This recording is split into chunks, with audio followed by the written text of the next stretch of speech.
Adian Apitupulu merespon soal pernyataan Pak Jokowi yang menyatakan bahwa sudah menyampaikan kerelawannya untuk dukung Prabowo Gibran 2 periode. Memang begini juga, saudara ya. Pak Jokowi ini bijaknya kalau saya coba tahan diri juga lah beliau untuk kemudian masih terus memberikan komentar-komentar pernyataan yang terkesan itu menimbulkan apa istilahnya suasana dan situasi berbangsa dan bernegara yang pro dan kontra gitu loh. Artinya dengan menyampaikan seperti itu, bahwasanya seolah-olah tidak ada lagi calon lain selain Pak Prabowo Gibran misalnya ke depannya. Seolah-olah bahwa yang layak itu hanya Prabowo Gibran misalnya, maaf saja nih. Atau harus seperti dirinya, sebagaimana Adian Apitupulu juga menyatakan demikian. Oleh sebab itu, saya kira saudara dan sahabat sekalian, suasana dan situasi kita saat ini, jangan dulu bicara 2 periode, tapi kita bicara dulu soal bagaimana bangsa dan negara ini bisa terbebas dari persoalan-persoalan yang sudah heboh, termasuk misalkan perkorupsian ini, yang dimana perkorupsian ini bukannya semakin berkurang tapi semakin merajalela dan bahkan terkesan itu ya sudah menjadi trending. Yang paling menyedihkan kalau kita melihat sekarang pelaku-pelaku korupsi ini adalah generasi-generasi milenial, anak-anak muda, bos. Kan ada fakta-fakta demikian itu kan. Maka saya kira pernyataan-pernyataan seperti ini jangan dulu disampaikan ke publik. Lihat dulu situasi dan keadaan hari ini. Jangan hanya mau mengedepankan istilahnya ego pribadi ya.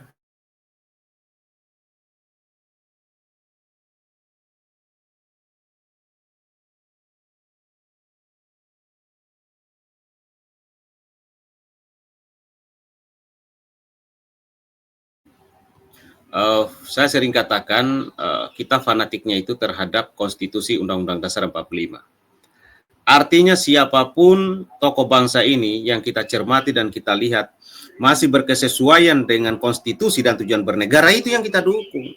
Jadi jangan kita terbawa kepada fanatisme terhadap sosok, berbahaya. Nah, untuk kebaikan bangsa dan negara ini ke depannya, untuk bagusnya bangsa dan negara ini. Seperti apa pernyataan Adian Apitupulu untuk menjadi istilahnya bagian dari referensi kita melihat situasi dan keadaan ini. Ini antara pendukung Pak Jokowi itu saling hajar ya jajanya. Jokowi sendiri. Abang takut kalau sama kita partai politik mana ada takut lah iya. Itu. Jadi ya wajar saja, sah saja. Tidak ada yang bilang tidak wajar dan tidak ada yang bilang tidak sah. Kan saya kan katakan bahwa pernyataan lu itu bertentangan dengan proses yang Jokowi lewati sendiri. Periode pertama Wapres dan periode kedua Wapres tidak sama. Lalu kenapa di masa Prabowo harus sama? Masa lu boleh beda, terus masa sekarang harus sama gitu? Loh, itu kan jadi lucu gitu loh. Pertanyaan bang, kalau harus sama kenapa bang?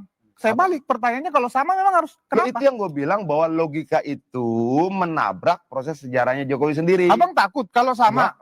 Kita partai politik mana ada takut lah iya. Itu. Jadi ya wajar saja, sah saja.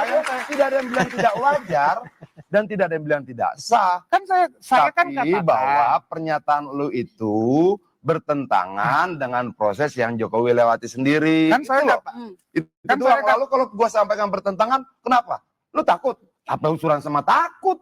Loh, kan saya menanggapi. Abang kan mengatakan kan bukan... Apa hubungannya sama takut dan tidak takut? Saya sudah merespon. Bagaimana kemudian sebuah analisa mengcounter logika dan cara berpikir lu anggap sebagai sebuah ketakutan? Di mana ceritanya? Iya, kan Abang mengatakan Jokowi politisi. Saya tidak setuju dengan logika lu. Lalu lu bilang gua takut gitu. Jadi semua yang tidak setuju pada logika lu anggap penakut. Ini logika apa? Lebih lucu lagi lah. Ampun. Loh, gini bang, Abang kan mengatakan Pak Jokowi bukan pendapat. Pak Jokowi bukan negarawan. Ketidaksetujuan itu lalu lu definisikan sebagai ketakutan.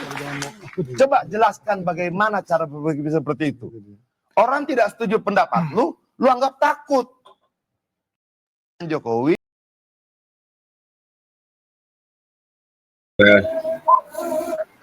memang saya juga agak heran juga sih istilahnya kau berbicaranya ini apa Adiana Pitupulu agak ngerti saya, paham saya. Tapi ini yang satu ini saya nggak ngerti itu. Apa yang poin yang ingin disampaikan dalam konteks bernegara dan berbangsa dan bernegara kita, kan itu intinya. Apa poinnya gitu loh. Apa korelasi keadaan dan situasi sekarang dengan konstitusi, Undang-Undang Dasar 45, tujuan dan cita-cita bernegara. Ini yang kadang-kadang saudara membuat pada akhirnya keadaan dan situasi berbangsa dan bernegara kita ini, kita hanya berada pada pro dan kontra. Pro dan kontra terhadap sosok, itu masalahnya. Nah, jadi saya, luar biasa lah. Yang penting saudaraku dan sahabat dimanapun berada, kita jangan masuk pada wilayah itu. Kita mari melihat semua elit politik di negeri ini berkesesuaian nggak dengan tujuan dan cita-cita bernegara. Yang berkesesuaian itu yang kita dukung. Itu kira-kira ya. Silakan Anda berpendapat dan berpandangan seperti apa. Merdeka!